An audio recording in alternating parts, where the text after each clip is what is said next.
Viral di media sosial, rekaman seorang pengendara sepeda motor pria diduga menjadi korban percobaan perampokan di Jalan Raya Nonon Sonhani, Kecamatan Bekasi Timur, Kota Bekasi pada Senin 10 November 2025 sekitar pukul 11.35 waktu Indonesia Barat.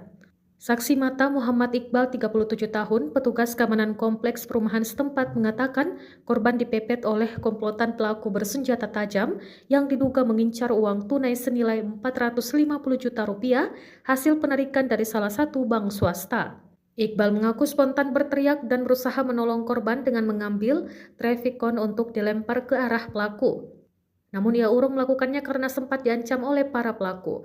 Akibat insiden tersebut, korban mengalami luka di bagian tangan dan tali tasnya sempat putus. Kapolsek Bekasi Timur, Kompol Ahmadi, membenarkan adanya laporan kejadian tersebut.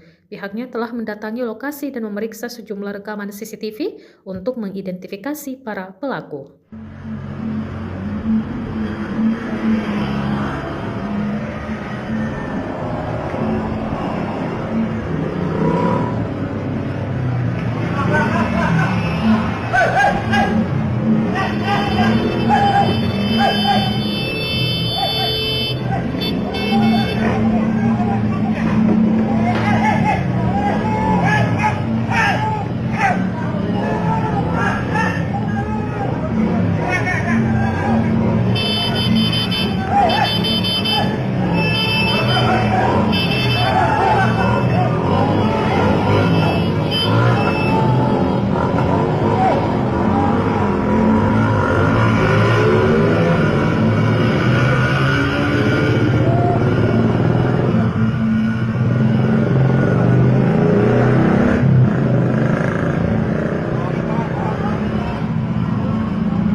Download Tribun X sekarang, menghadirkan lokal menjadi Indonesia.